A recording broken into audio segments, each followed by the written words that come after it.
Oh, good things come not to those who wait, but those who take these leaps of faith. Oh, fate, the way it plays with us, reverberated and delayed.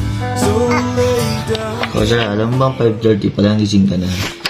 6 o'clock pa lang ng umaga ngayon. Papasok pa akong trabaho. Naglalaro ko na dyan. Ha?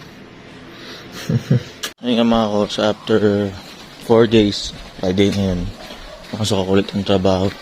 Mabigat pa rin yung sa Michan pag naglalakad ng mabilis. Kaya, ang ramdam ko pa siya. Sulit ko rin yung bakasyon. Dalawang araw kami ng dagat. Okay din yung biyahe. Kasi, tinulungan kami ni Ramon. Nakakamiss bumaba. Sayang oras sa mga bata. Yun, siya naman yung 8 oras ng trabaho. Isang oras kami nakatambay kanina kasi nagkaroon ng sunog sa loob ng building. Lakad-lakad lang din, hindi tayo nagbabike kasi baka mapasa tayo dahil appeal to eh. Ano, mahirap managalit? Galit ako, galit ka rin. Hindi ako galit. Pag galit kasi suyo kita. Hindi ako galit. Love you. Tumatawa nga lang ako kanina. Ayan, okay na tayo. Tama ako. Pag lalaki galit, babae galit din.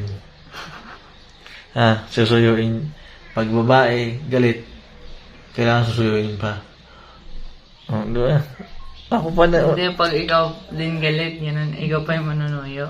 Oo nga. Ako galit. Ako pa manunuyo. Kasi galit ka na rin. Hindi ako galit. Inaantay lang kita. Inaantay yung mukha mo habang nguso mo. Tatlong dangkal yung nguso mo. Siyempre ako yung sinisisi. Hindi. Pero ba't ka sisihin? Mali ko. Yung sampay, mali-mali.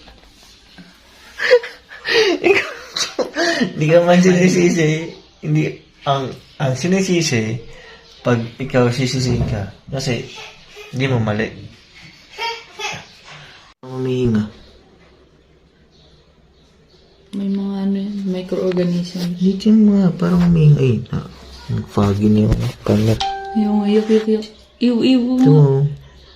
Oo nga, nakakadiri. Iw. Aray ko. Ano, humihinga siya. Aray ko. Huwag mo kurutin. Parang yun sa beach. Huwag mo kurutin. Maling ng Pilipinas, oh. Maling ng Pilipinas. Embutido. Bangus embutido. Ito, masarap. Ito ang kimchi ng Pilipinas.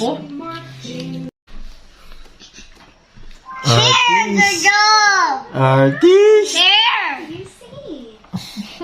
Artist si mama mo. Artist! Artist! Who's this? Daddy.